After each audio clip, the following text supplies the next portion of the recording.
नमस्कार, बहुत स्वागत है आप सभी का। आपके साथ मैं हूं सोनल। खबरें होंगी विस्तार के साथ। मिडिल ईस्ट में जारी तनाव के बीच भारत के लिए राहत की खबर है। विदेश मंत्रियों के स्तर पर हुई बातचीत के बाद ईरान ने भारतीय ध्वज वाले टैंकरों को हॉर्मुज स्ट्रेट से गुजरने की अनुमति दे दी है। ये कदम कच्चे तेल और प्राकृतिक गैस के परिवहन के लिए महत्वपूर्ण समुद्री मार्ग को खुला रखने के उद्देश्य से लिया गया। हॉर्मुज स्ट्रेट से भारतीय तेल टैंकर्स पुष्पक और परिमल के सुरक्षित गुजरने का रास्ता दोनों देशों के बीच लगातार कूटनीतिक चर्चा के बाद ही संभव हुआ है। दरअसल बीते दिन भारत के विदेश मंत्री एस जयशंकर ने ईरानी विदेश मंत्री सैयद अब्बास अरागची से फोन पर बातचीत की थी और पश्चिम एशिया की मौजूदा स्थिति पर चर्चा की थी।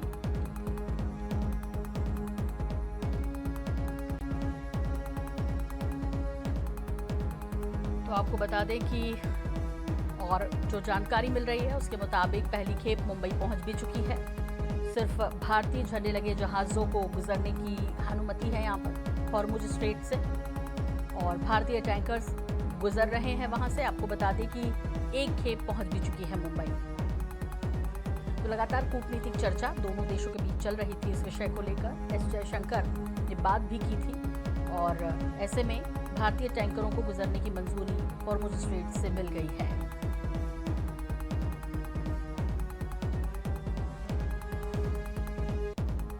पुष्कर और परिमल दोनों वहां से निकल गए।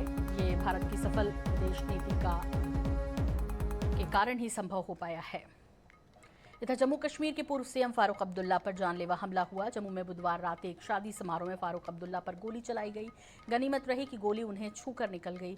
बताया जा रहा है कि जम्मू कश्मीर के पूर्व मुख्यमंत्री फारूक अब्दुल्ला एक कार्यकर्ता के बेटे की शादी में शामिल होने पहुंचे थे। उनके साथ जम्मू कश्मीर के डिप्टी सीएम सुरेंद्र चौधरी भी मौजूद थे। इस दौरान हमलावर कमल सिंह जामवाल ने पीछे से फारूक अब्दुल्ला के सिर पर बंदूक तान दी और गोली चलाने की कोशिश की। बेहद करीब से किए गए हमले में फारूक अब्दुल्ला बाल बाल बच गए। दरअसल सुरक्षा कर्मियों की मुस्तैदी की वजह से बड़ा हादसा टला।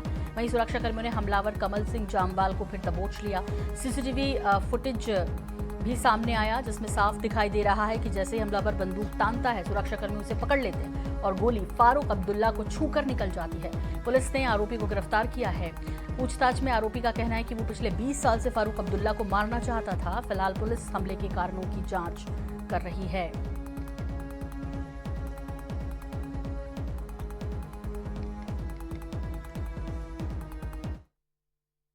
मैं शादी में गया था और शादी में उनके साथ बैठ के जब दुल्हन आई उसके बाद हमने उनसे इजाज़त ली और हम लोग घर की तरफ निकल लिए।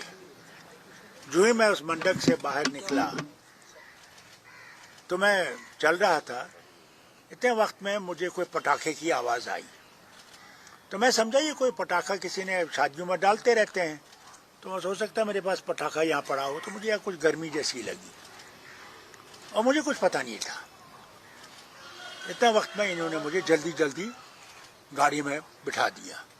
जो इन्होंने मुझे गाड़ी में बिठाया तो मुझे कहने लगे, जनाब ये तो एक पिस्तौल था आपके इस इंसान के पास और उसने 2 गोलियां चलाई थी। दूसरी गोली में हमारे इनके जो हमारी सिक्योरिटी वाले भी हैं और दूसरे, उन्होंने क्या किया कि एक ने उसको हाथ बाजू से पीछे खींचने की कोशिश की तो उससे वो डिस्टेबलाइज हो गया। तो उसका जो पिस्तौल है वो ऊपर को चला गया। तो इतने वक्त में सिक्योरिटी वाले ने उस पिस्तौल को उसके हाथ को पकड़ लिया तो गोली चल दी थी। तो मैंने इतना ही सुना। उसके बाद यहाँ आके घर में मुझे कोई भी, न मैं इस आदमी को जानता हूँ न मुझे इस आदमी का कुछ पता है। अमेरिका, इजराइल और ईरान के बीच बढ़ते तनाव का असर भारत में एलपीजी सप्लाई पर दिखाई दे रहा है।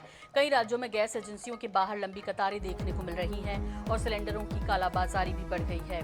बिहार के कई शहरों में 1000 रुपए का घरेलू सिलेंडर 1800 रुपए तक बेचा जा रहा है, जबकि मध्य प्रदेश में 1900 रुपए का कॉमर्शियल सिलेंडर अब 4000 तक पहुंच गया। कॉमर्शियल गैस की कमी के कारण होटल और रेस्टोरेंट अब इंडक्शन चूल्हों पर खाना बनाने को मजबूर हैं, जिससे बाजार में इंडक्शन की मांग तेजी से बढ़ गई। जयपुर के जयंती बाजार एसोसिएशन के अध्यक्ष सचिन गुप्ता के मुताबिक पहले रोजाना 2500 से 3000 इंडक्शन बिकते थे, अब 4 से 5000 तक पहुंच गए हैं। वहीं छत्तीसगढ़ सरकार ने कहा कि घरेलू सिलेंडरों की पर्याप्त उपलब्धता है और कालाबाजारी रोकने के लिए सख्त कार्रवाई के निर्देश दिए गए हैं। आपको बता दें कि इस मुद्दे को लेकर लोकसभा में गुरुवार को विपक्ष के सांसदों ने देश में सिलेंडर संकट के मुद्दे पर हंगामा भी किया। सांसदों ने संसद के बाहर नरेंद्र भी गायब, सिलेंडर भी गायब के नारे भी लगाए।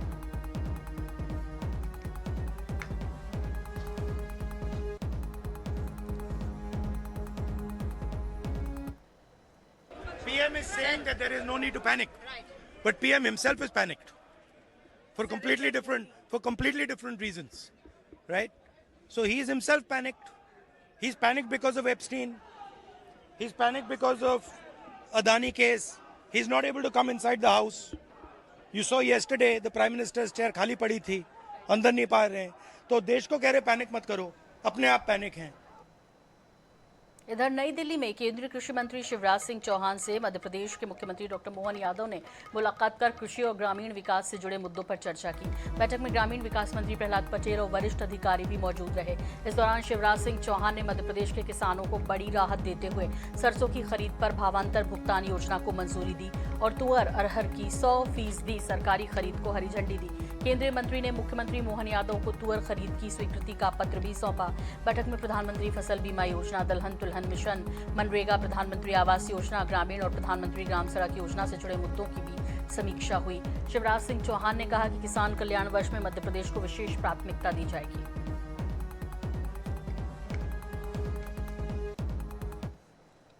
पहले एग्रीकल्चर मिनिस्टर श्री शिवराज सिंह चौहान जी के साथ हमने हमारे दोनों मंत्रालय, खास करके पंचायत ग्रामीण विकास और कृषि मंत्रालय के साथ जुड़ करके राज्य सरकार ने जो अलग अलग कामों को हाथ में लिया है किसानों की आय डबल करने के लिए, और इस साल हमने चूंकि सोयाबीन की भावांतर योजना बहुत सक्सेसफुल तरीके से आगे बढ़ी है, अब तिलहन को बढ़ावा देते हुए सरसों में भी भावांतर योजना का लाभ मिले, इस बात की आज हमने माननीय कृषि मंत्री जी के साथ चर्चा भी की और इस बात को फाइनल करते हुए उनसे ये पत्र भी लिया कि भावांतर योजना सरसों में भारत सरकार हमारी मदद करेगी. और इसी के साथ साथ अरहर, इसको हम तुअर दाल भी बोलते हैं, इसको भी लगभग 55 यूनिट लगाने के लिए, और खास करके दाल जितनी भी उत्पादित होगी वो सब राज्य में उसको भारत सरकार भी लेगी और हम उसको प्रमोट करेंगे.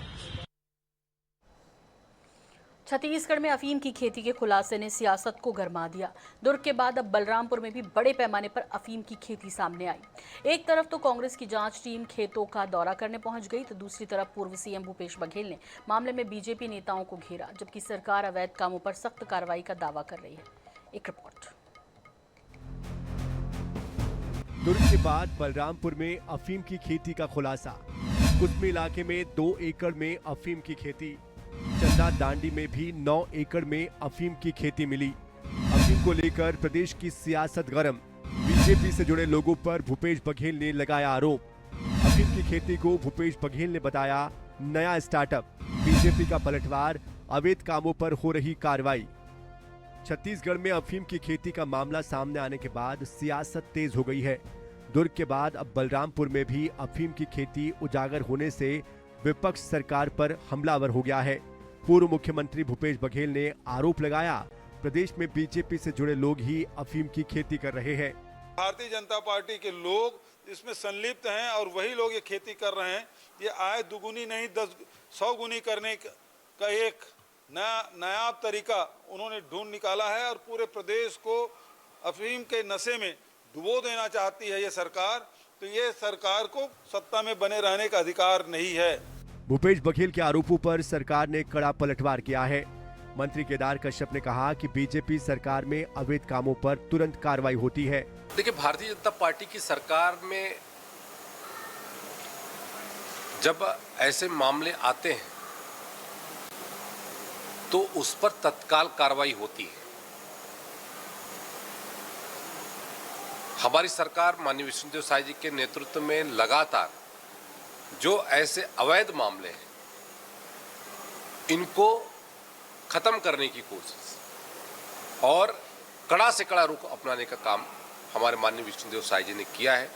संलिप्तता का आरोप लगाना बिल्कुल गलत है, क्योंकि उन्होंने अगर कोई भी गैर कानूनी काम किया है इस अफीम की खेती के विषय में तो उस पर कार्रवाई हो रही है. और जैसे इस बात की जानकारी मिली है, मजिस्ट्रियल जांच के आदेश हुए हैं ताकि निष्पक्ष रूप से इस प्रकरण की जांच हो सके.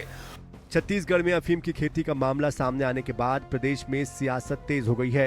एक तरफ विपक्ष सरकार पर सवाल उठा रहा है तो वही सरकार कार्रवाई का दावा कर रही है. अब देखना होगा कि इस पूरे मामले की जांच में आगे क्या तथ्य सामने आते हैं. बलरामपुर से कृष्णकांत और रायपुर से गौरव शर्मा की रिपोर्ट, INS 24/7। और इस बीच छतरपुर से एक बड़ी खबर है। बमीठा पुलिस की बड़ी कार्रवाई हुई है। थाना प्रभारी की टीम ने गांजे की खेती पकड़ी है। गेहूं की फसल के बीच उगाया जा रहा था ये गांजा और 1 बीघा में हो रही थी इसकी खेती। मौके से 483 पौधे गांजे के जब्त किए गए। लाखों की कीमत के हैं ये सैकड़ों पौधे। आपको बता दें, आरोपी को पुलिस ने गिरफ्तार कर लिया है। थाना क्षेत्र के ग्राम पहरा का मामला बताया जा रहा है। तो लाखों की कीमत के हैं ये पौधे और आरोपी को पुलिस ने हालांकि गिरफ्तार कर लिया है। ये छतरपुर से खबर है, जहां पर की गांजे की खेती कराई जा रही थी और 1 बीघा में ये गांजे की खेती कराई जा रही थी। INS 24/7 एक्सक्लूसिव वीडियो ये आपके साथ साझा कर रहे हैं। 483 पौधे हैं और लाखों की कीमत के हैं ये पौधे, जिनमें गांजे की खेती की जा रही थी। छतरपुर का ये मामला है। इस पर ज्यादा जानकारी के लिए बात करेंगे। हमारे सहयोगी विनोद मिश्रा हमारे साथ जुड़ गए हैं। विनोद, जिस तरह से छुपा के लगभग 483 पौधे जिनमें गांजे की ये खेती की जा रही थी, क्या कुछ जानकारी अभी फिलहाल इस खबर पर आपके पास है?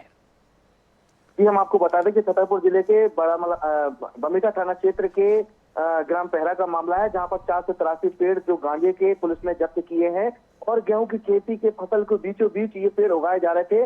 पुलिस मुखबरी के अनुसार पुलिस ने जाकर के वहां पर छापामार कार्रवाई की है, जहां पर खेत में उगे हुए फसल को नष्ट किया जा रहा है। वहीं तो थाना प्रभारी हैं आशुतोष सरोतिया जी, उनकी टीम के द्वारा संयुक्त रूप से वहां पर प्रशासनिक अमले के साथ पहुंच करके वहां पर कार्रवाई की गई है, जहां पर लाखों की कीमत का ये आकलन पेड़ों का किया गया है। और साथ में ग्राम पहरा का ये पूरा मामला है, जहां पर 1 बीघा में ये खेती की जा रही थी। ये मामला छतरपुर जिले के बमीठा थाना क्षेत्र का है, जहां पर ये पूरा मामला सामने आया है, जिस पर पुलिस पूरे मामले पर कार्रवाई कर रही है। जी, यहाँ पर ये भी आपसे समझना है, हालांकि गिरफ्तार किया है आरोपी को, कब से ये सब चल रहा था और क्या इस तरह के कुछ और भी वहां पर किसान हैं जो ये कर रहे हैं ऐसा? ये आपको बता दें, अभी हाल ही में गढ़ी मलेरा थाना पुलिस ने एक ओटमऊ ग्राम पंचायत है, वहां पर भी कुशवाहा परिवार के किसानों के द्वारा सिंडिकेट बना करके वहां पर लगभग 1 एकड़ से अधिक की जो खेती थी, वहां पर खेतों में वहां से फसल उगाई जा रही थी। और जैसे ही पुलिस ने मुखबरी की और पुलिस को सूत्रों से मिली जानकारी के अनुसार पुलिस ने जाकर के जब वहां पर देखा तो भारी मात्रा में वहां पर खेप वहां पर ट्रकों के माध्यम से जब्त किए गए और आरोपी को गिरफ्तार कर जेल पहुंचाया गया। ठीक, बहुत बहुत शुक्रिया इस तमाम जानकारी के लिए आपका।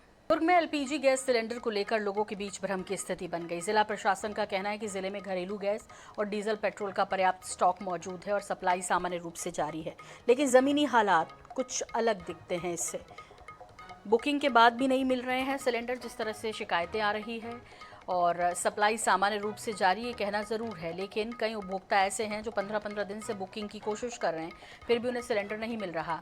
कई गैस एजेंसियों में सर्वर की समस्या और बुकिंग में देरी के कारण लोगों को एजेंसी के चक्कर भी लगाने पड़ रहे हैं। और आपको बता दें कि नंबर लगने के बाद भी जब समय पर सिलेंडर नहीं मिल रहा, ऐसे में कलेक्टर अभिजीत सिंह ने सभा कक्ष में कलेक्ट्रेट के ऑयल कंपनियों के अधिकारियों और गैस डिस्ट्रीब्यूटर्स की बैठक भी ली और ज़िले में गैस की उपलब्धता और सप्लाई व्यवस्था की समीक्षा की।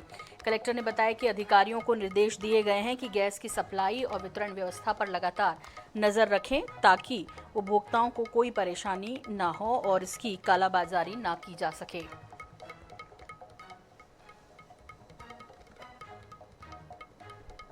अभी तक तो वर्तमान में कोई दिक्कत नहीं है।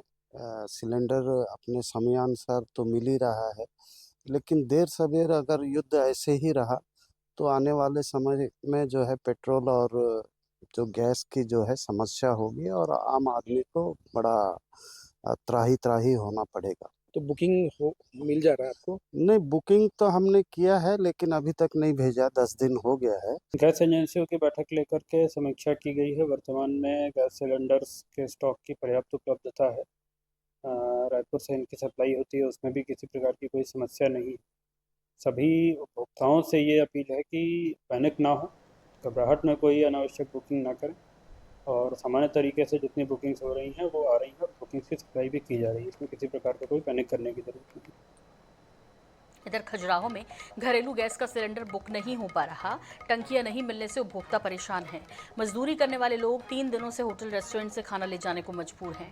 देश में आवश्यक वस्तु अधिनियम एक्ट लागू होने के बाद भी लक्ष्मी इंडियन गैस एजेंसी का शटर डाउन है। उपभोक्ता बुकिंग के लिए परेशान है। सुबह 11 बजे जब INS 24/7 की टीम ने वहां पहुंचकर जायजा लिया तो गैस बुकिंग का ऑफिस और गोदाम बंद मिला। बुकिंग के बाद खाली सिलेंडर के साथ लोग गोदाम के बाहर इंतजार करते देखे गए। लोगों ने कहा कि बुकिंग के लिए परेशान हैं और ऑनलाइन बुकिंग भी नहीं हो रही है। कई लोगों ने यह भी बताया कि ब्लैक में 1400 रुपए तक गैस बेची जा रही है।